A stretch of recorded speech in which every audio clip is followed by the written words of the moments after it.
सबको जय मसीह की। आज भी और एक बार आप सबों से मिलना हमारे लिए बहुत खुशी की बात है। सबसे पहले फादर्स डे ग्रीटिंग्स को आप सबों को मैं कहना चाहता हूँ। हाँ, आपके लिए और हमारे लिए एक स्वर्गीय बाप है। इस संसार में आप और हम आशीष पाया हुआ व्यक्ति है, क्योंकि हम अपना परमेश्वर को पापा करके हम पुकार सकते हैं। Yes, he is our father. We can call our God as Abba father. पिता करके पुकारने का एक अधिकार परमेश्वर ने आपको और हमको दिया, इसलिए उस परमेश्वर को हम धन्यवाद देना चाहते हैं। आज भी एक खास बातों को यूहन्ना 17 अध्याय में हम यीशु मसीह का महायाजकीय प्रार्थना के बारे में हम लोग पढ़ते हैं। यूहन्ना 17 अध्याय में, उस अध्याय में यीशु मसीह आप और हम प्रार्थना करने का एक नमूना को सिखाते हैं। उस नमूना को आज आपके बीच में हम बोलकर हम प्रार्थना करने के लिए मैं चाहता हूं। आइए हम सब खोलें अपना बाइबल को, यूहन्ना 17 अध्याय को। यूहन्ना 17 अध्याय में इस महायाजकीय प्रार्थना में यीशु मसीह 3 भाग से इस प्रार्थना को करते हैं। 1 वचन से लेके 5 वचन तक यीशु मसीह अपने लिए, सबसे पहले अपने लिए प्रार्थना करते हैं, और उसके बाद यूहन्ना 17 अध्याय का 6 वचन से लेकर 19 वचन तक यीशु मसीह अपने चेलों के लिए प्रार्थना करते हैं।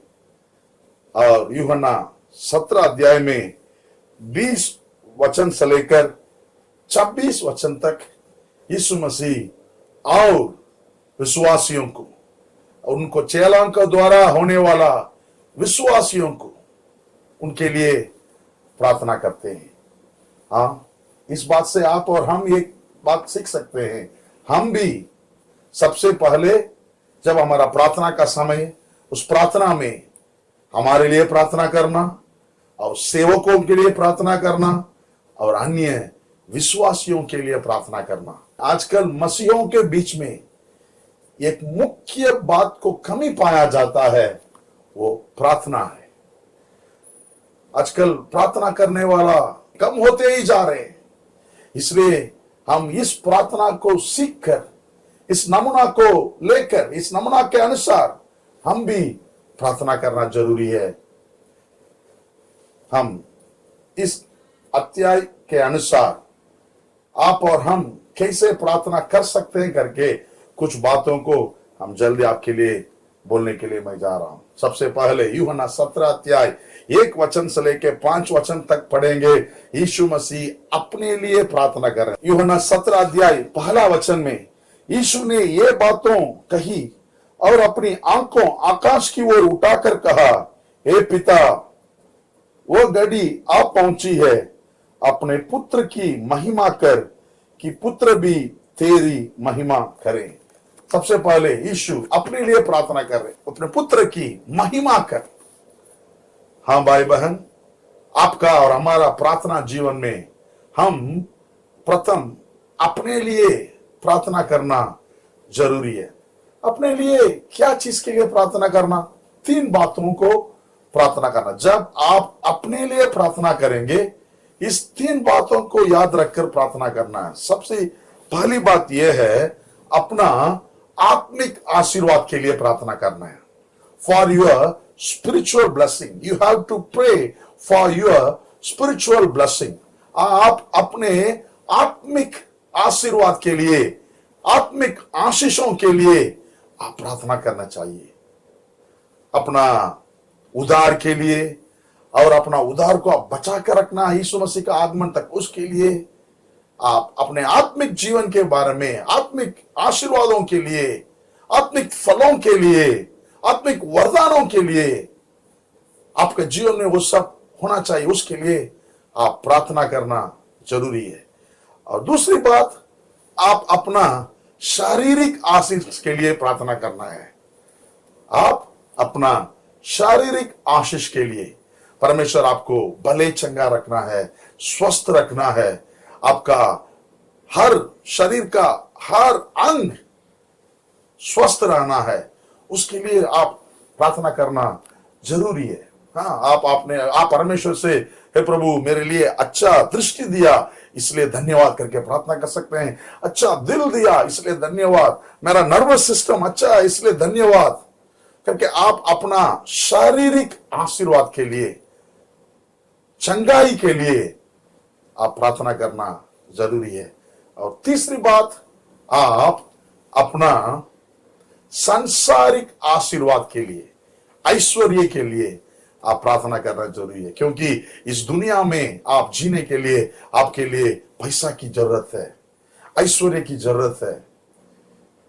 जिस मनुष्य के पास ये तीनों है वो आशीष पाया हुआ व्यक्ति है। आत्मिक आशीर्वाद, शारीरिक आशीर्वाद और संसार की आशीष।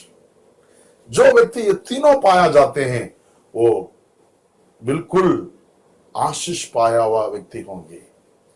बहुत से लोगों को पास धन है लेकिन आत्मिक आशीर्वाद नहीं है, और बहुत से लोगों के पास अच्छा धन पैसा है लेकिन उनका शरीर में स्वस्थ नहीं है।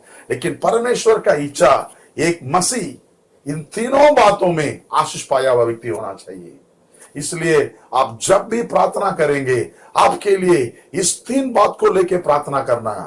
पहले आत्मिक आशीर्वाद के लिए, और दूसरी बात आपका शारीरिक आशीर्वाद के लिए, और तीसरी बात आपका सांसारिक आशीर्वाद के लिए आप प्रार्थना करना है।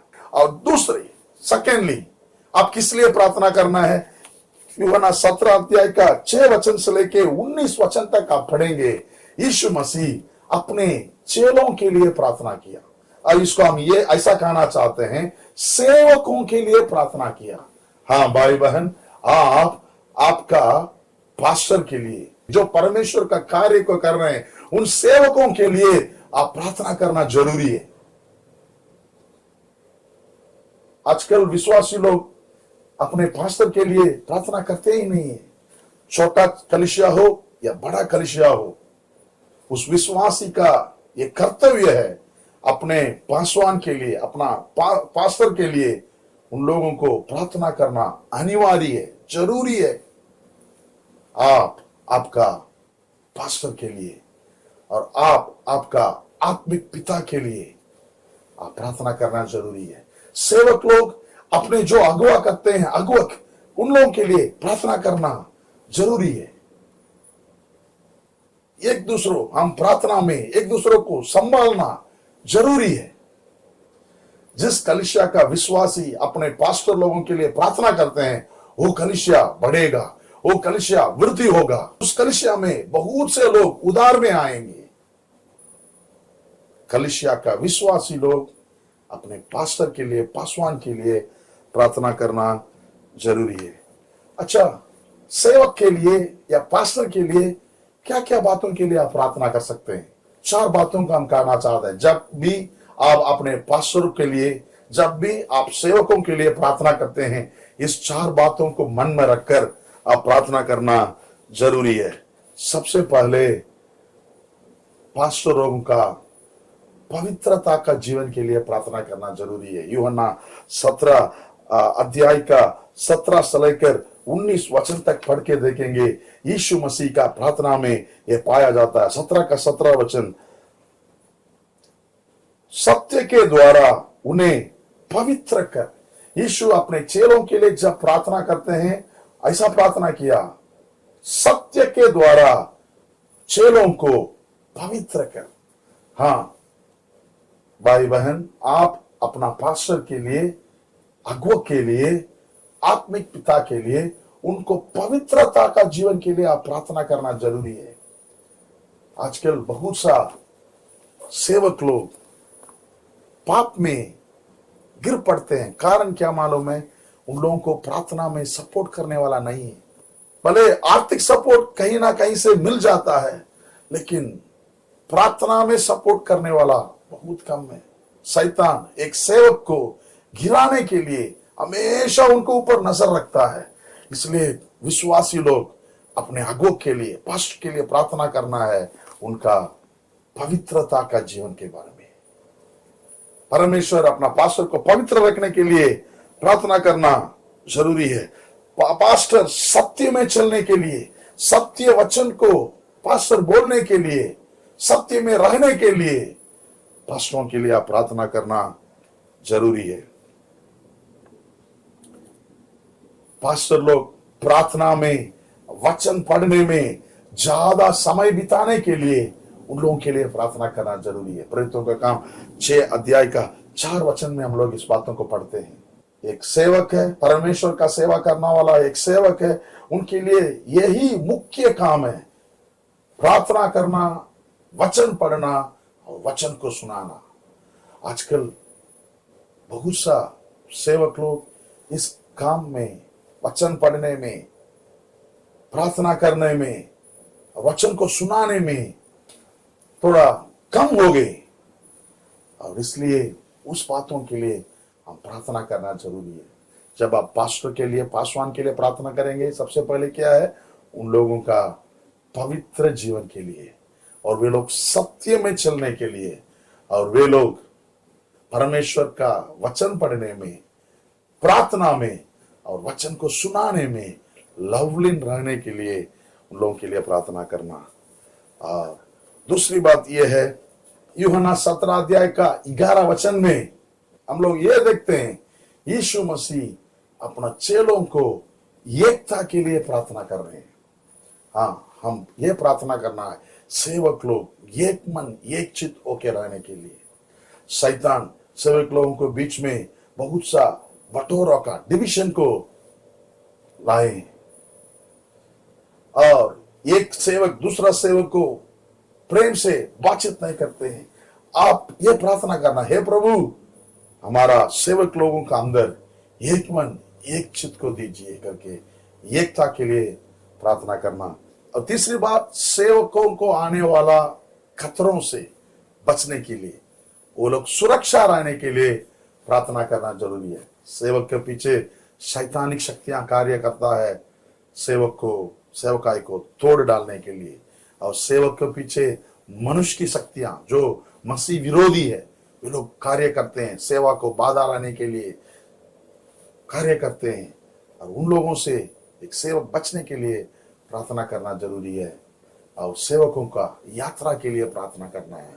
भिन्न भिन्न तरह का वाहनों से सेवक लोग यात्रा करते ही रहते हैं, दिन रात दौड़ते ही रहते हैं।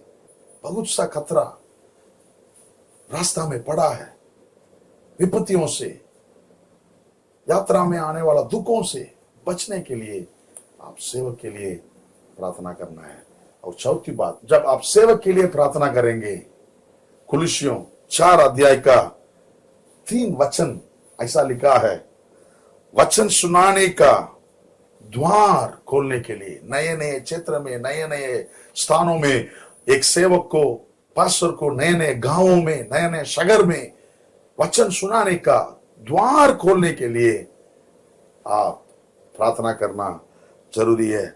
और इफिसियों 6 अध्याय 19 और 20 वचन में ऐसा लिखा है, बोलने का समय ऐसा एक साहस मिलने के लिए, प्रबल से वचन को बताने के लिए, और साहस के साथ सुसमाचार को बोलने के लिए, उनको धैर्य मिलने के लिए, हिम्मत मिलने के लिए प्रार्थना करना जरूरी है। और प्रेरितों का काम 4 अध्याय 29 और 30 वचन में हम लोग पढ़ते हैं, सेवक लोगों के द्वारा अद्भुत काम होने के लिए, चंगाई होने के लिए, वरदान प्रकट होने के लिए आप प्रार्थना करना जरूरी है। हाँ भाई बहन, हमने महायाजक का प्रार्थना में दूसरी बात को बता रहे हैं, वो ये है सेवकों के लिए प्रार्थना करना। और सेवकों के लिए 4 बातों के लिए प्रार्थना करना। वो सबसे पहले ये है, सेवक का पवित्र जीवन के लिए, सत्य में चलने के लिए, वचन और प्रार्थना और वचन सुनाने में लवलीन रहने के लिए प्रार्थना करना है। दूसरी बात, सेवकों एक साथ रहने के लिए, सेवकों का संगति के लिए ऐक्य फेलोशिप के लिए प्रार्थना करना है। और तीसरी बात, सेवकों का सुरक्षा के लिए प्रार्थना करना। सैतानिक शक्तियों से उन लोग को बचना चाहिए, मनुष्य शक्तियों से वे लोग बचकर रहना चाहिए, और यात्रा में से आने वाला विपत्तियों से वे लोग बच के रहना चाहिए। इसलिए सुरक्षा के लिए प्रार्थना करना। और चौथी बात यह है, नया नया द्वार खोलने के लिए, सामर्थ के साथ सुसमाचार हियाव के साथ सुनाने के लिए, और अद्भुत कार्य के द्वारा, चंगाइयों के द्वारा, वरदानों के द्वारा सेवा करने के लिए, बड़ी सामर्थ के साथ सेवा करने के लिए आप सेवकों के लिए प्रार्थना करना जरूरी है। महान याजक का प्रार्थना में तीसरी भाग यह है, अन्य विश्वासियों के लिए और विश्वासियों के लिए प्रार्थना करना जरूरी है। 17 अध्याय का 20 वचन से ऐसा हम लोग पढ़ते हैं, यूहन्ना 17 अध्याय का 20 वचन, मैं केवल इन्हीं के लिए विनती नहीं करता, परंतु उनके लिए भी जो इनके वचन के द्वारा मुझ पर विश्वास करेंगे। और सेवक के द्वारा जो विश्वास में आने वाले हैं, उन विश्वासियों के लिए, सब विश्वासियों के लिए प्रार्थना करना जरूरी है। हर विश्वासियों के लिए प्रार्थना करना जरूरी है। सब विश्वासियों के लिए प्रार्थना करना जरूरी है। इफिसियों 1 अध्याय का 16 से 19 वचन तक पढ़ेंगे, और 17 वचन में हम लोग ऐसा पढ़ते हैं, ज्ञान और प्रकाश की आत्मा उनको मिलने के लिए, और मन की आंख खोलने के लिए, ज्योतिषमय होने के लिए, उनकी ज्ञान की आंख खोलने के लिए विश्वासियों के लिए प्रार्थना करना। इफिसियों 3 अध्याय का 15 से लेके 19 तक पढ़ेंगे। विश्वासियों अपने आत्मिक जीवन में बल प्राप्त कर आत्मा में बलवान होने के लिए, आत्मा में बलवंत होने के लिए और जय के जीवन जीने के लिए विश्वासियों के लिए प्रार्थना करना जरूरी है। और फिलिपियों 1 अध्याय 10 और 11 वचन में पढ़ेंगे, विश्वासियों धार्मिकता का फल देने के लिए और धार्मिकता का जीवन जीने के लिए हम प्रार्थना करना चाहिए। और कुलिसियों 1 अध्याय 9 और 10 वचन पढ़ेंगे, और भलाई करने में, सिद्ध पुरुष, सिद्ध व्यक्ति रहने में विश्वासी लोग आगे बढ़ने के लिए प्रार्थना करना है। और रोमियो 1 अध्याय 10 वचन के अनुसार मसीह में स्थिरता के साथ रहने के लिए और आत्मिक वरदानों में विश्वासी लोग वृद्धि होने के लिए हम विश्वासियों के लिए प्रार्थना करना जरूरी है।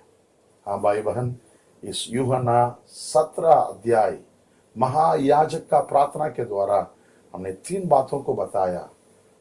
सबसे पहले अपने लिए प्रार्थना करना, और दूसरी बात सेवकों के लिए प्रार्थना करना, और तीसरी बात विश्वासियों के लिए प्रार्थना करना। अपने लिए क्या है?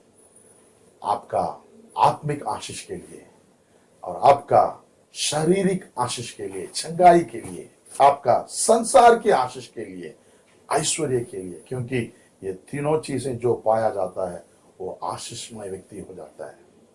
और सेवकों के लिए प्रार्थना करना, हम 4 बातों को बताया।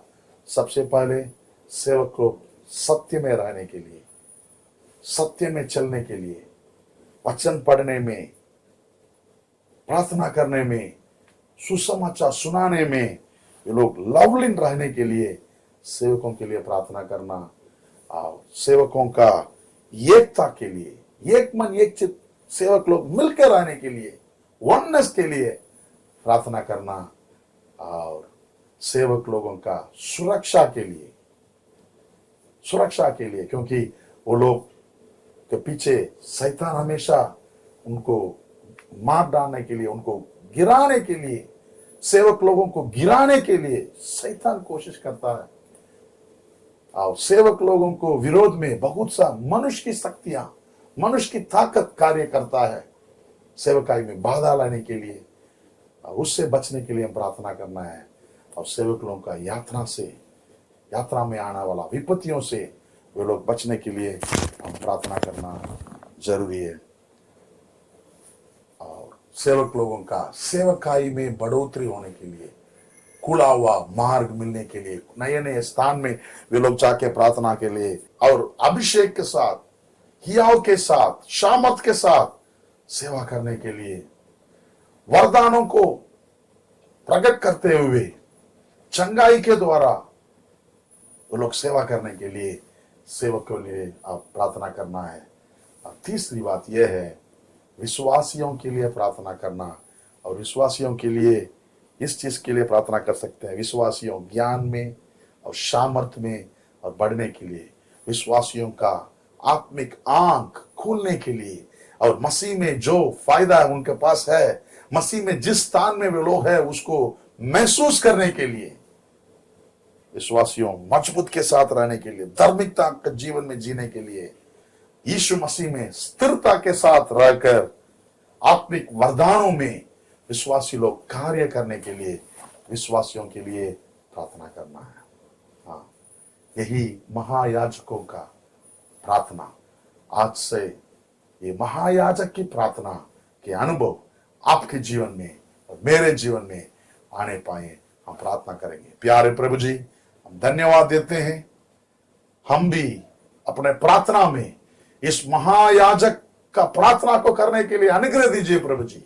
अपने लिए, सेवकों के लिए और विश्वासियों के लिए लगातार प्रार्थना करने के लिए अनुग्रह दीजिए। प्रार्थना के द्वारा ही हम आशीष को प्राप्त कर सकते हैं। प्रार्थना ही सामर्थ्य है, प्रार्थना ही इस संसार के जीतने का अधिकार को देता है।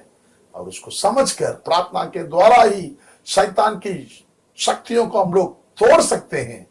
और उसको जानकर, पहचानकर, प्रार्थना में लवलीन रहकर परमेश्वर का आशीष को प्राप्त करने के लिए अनुग्रह दीजिए।